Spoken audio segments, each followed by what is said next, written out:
Assalamualaikum warahmatullahi wabarakatuh. Puji syukur hadirat Allah Subhanahu wa Ta'ala karena atas nikmat kesehatan dan kesempatan yang diberikan kepada kita sehingga kita bisa beraktivitas sampai hari ini. Sebelumnya saya ingin mengucapkan terima kasih kepada Ibu Ismi Iktikat selaku dosen mata kuliah Ekonomi Koperasi dan kepada teman-teman mahasiswa sekalian. Pada kesempatan kali ini izinkan saya mewakili kelompok kami yang beranggotakan saya sendiri yaitu Hadinayati dan Sukriyani akan menyampaikan materi presentasi yang berjudul Perkembangan Koperasi di Indonesia di tahun 2019 dan tahun 2020. Poin pentingnya ada 4, yaitu sejarah koperasi di Indonesia, pengertian, fungsi, asas, dan landasan koperasi, jenis koperasi, perkembangan koperasi di Indonesia di tahun 2019 dan tahun 2020. Sejarah koperasi di Indonesia. Sejarah koperasi di Indonesia sebelum Indonesia merdeka, yaitu tahun 1915, terdapat Undang-Undang Koperasi bahwa rakyat tidak mungkin mendirikan koperasi karena 5 hal, yaitu harus mendapatkan izin dari Gubernur Jenderal, harus dibuatkan dengan akta notaris dalam bahasa Belanda, membayar biaya materai sebanyak 50 gulden, hak tanah harus menurut hukum Eropa, harus diumumkan di Jalfais, koran yang biayanya juga cukup tinggi. Selanjutnya, setelah Indonesia merdeka, ada 2 pergerakan, yaitu Kongres Koperasi yang pertama diadakan di tanggal 12 Juli 1947 di Tasikmalaya. Keputusan pentingnya antara lain mendirikan Sentral Organisasi Koperasi Rakyat Indonesia atau SOKRI, menetapkan gotong royong sebagai asas koperasi, dan menetapkan tanggal 12 Juli sebagai Hari Koperasi. Selanjutnya, Kongres Koperasi yang kedua diadakan di Bandung di tanggal 12 Juli 1953, mengambil keputusan antara lain membentuk Dewan Koperasi Indonesia atau Dekopin sebagai pengganti SOKRI, menetapkan pendidikan koperasi sebagai salah satu mata pelajaran di sekolah, mengangkat Bapak Muhammad Hatta sebagai Bapak Koperasi Indonesia, dan segera membuat Undang-Undang Koperasi yang terbaru. Pengertian, fungsi, asas, dan landasan koperasi. Pengertian koperasi menurut Undang-Undang Nomor 17 Tahun 2012 tentang perkoperasian adalah: koperasi adalah badan hukum yang didirikan oleh orang perseorangan atau badan hukum koperasi dengan pemisahan kekayaan para anggotanya sebagai modal untuk menjalankan usaha yang memenuhi aspirasi dan kebutuhan di bidang ekonomi, sosial, budaya, sesuai dengan nilai dan prinsip koperasi.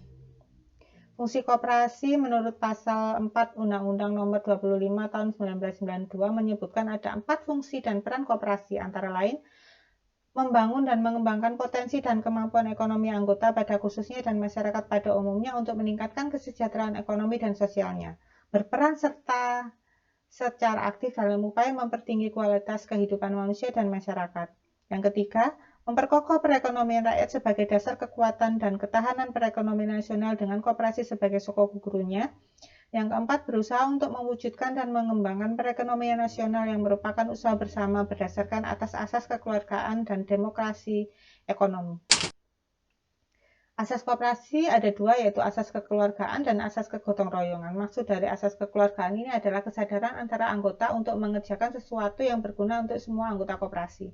Yang kedua, asas gotong royongan ini maksudnya berkoperasi harus memiliki toleransi, sifat mau bekerja sama. Landasan koperasi ada 4, yaitu landasan ideal yaitu Pancasila, landasan struktural Undang-Undang Dasar 1945, yang ketiga landasan mental setia kawan dan kesadaran berpribadi, yang keempat landasan operasional yaitu ketentuan operasional. Jenis koperasi itu ada 3, yaitu jenis koperasi menurut fungsinya itu ada 4 koperasi, yaitu koperasi pembelian, koperasi penjualan, koperasi produksi, dan koperasi jasa. Kalau jenis koperasi berdasarkan tingkat dan luas daerah kerja ada 2, yaitu koperasi primer dan koperasi sekunder. Jenis koperasi menurut keanggotaannya itu ada 2, yaitu koperasi produsen, yaitu adalah koperasi anggotanya para produsen barang jasa dan memiliki rumah tangga usaha, dan kedua koperasi konsumen adalah koperasi yang anggotanya para konsumen akhir atau pemakai barang jasa yang ditawarkan oleh pemasok pasar. Perkembangan koperasi di Indonesia di tahun 2019 dan tahun 2020.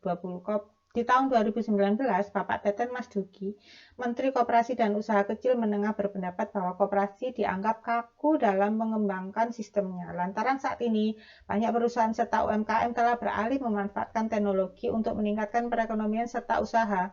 Sehingga ketika bersaing secara global sudah tidak gagal lagi terhadap teknologi. Jadi, kalau koperasi tidak segera menggunakan teknologi, maka akan kalah dengan perusahaan-perusahaan yang lain.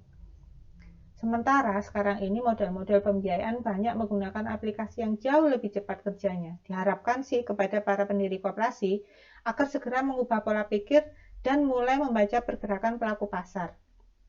Apalagi sekarang ini investor lebih tertarik berinvestasi di perusahaan-perusahaan berbasis teknologi. Kalau koperasi tidak segera mengambil peluang tersebut dan tidak beralih ke teknologi, tidak punya kemampuan membaca selera pasar, tidak mampu membaca perubahan-perubahan ekonomi dunia, dan koperasi akan jauh ketinggalan dengan perusahaan yang lain. Di sisi lainnya, kendala lambannya koperasi untuk berkembang pesat adalah orang-orang yang terlibat mendirikannya, terkecuali investor atau pemilik modal koperasi tersebut mampu mengubah koperasi menjadi korporasi serta menggunakan teknologi sebagai pembiayaan. Problemnya sih, koperasi itu kumpulan orang bukan kumpulan modal. Kadang itu yang sering dikeluhkan ketika anggota koperasi rapat, ada yang tidak sepemikiran. Menurut Bapak Braman Setio, Direktur Utama Lembaga Pengelola Dana Bergulir Koperasi dan Usaha Mikro Kecil dan Menengah, menyampaikan bahwa saat ini kondisi ekonomi Indonesia agak menurun akibat pengaruh dari ekonomi global. Meskipun demikian, kinerja koperasi dianggap cukup baik. Terlebih 5 tahun terakhir ini, pemerintah melalui Kementerian Koperasi dan UKM sudah melakukan reformasi total di koperasi.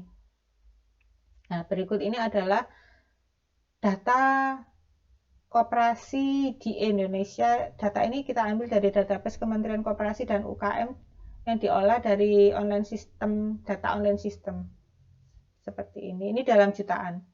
Selanjutnya, perkembangan koperasi di tahun 2020. Saat ini, bangsa Indonesia sedang menghadapi ujian di tengah pandemi virus corona atau COVID-19, di mana pertumbuhan ekonomi nasional sedang mengalami tantangan yang cukup serius.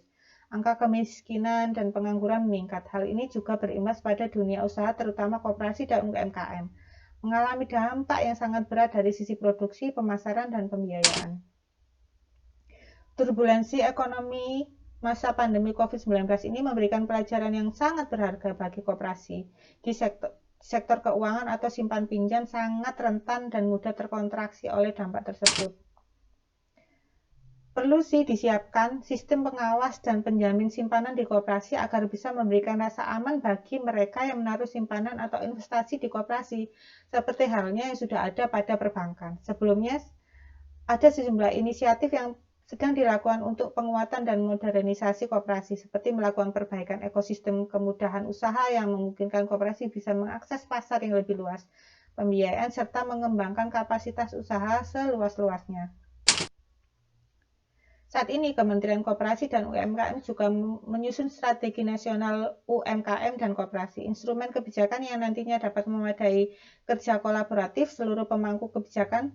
Secara operasional, penyediaan infrastruktur dasar digital untuk koperasi dapat diinisiasi oleh pemerintah, pemerintah daerah, atau konsorsium usaha baik swasta maupun BUMN. Digitalisasi harus dipahami bagian dari perbaikan bisnis, proses tata kelola yang bagus, akuntabel, dan modernisasi pelayanan.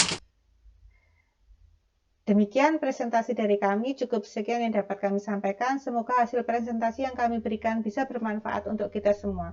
Mohon maaf apabila ada kesalahan dalam penyampaian materi ini, dan wabillahi taufiq wal hidayah. Wassalamualaikum warahmatullahi wabarakatuh.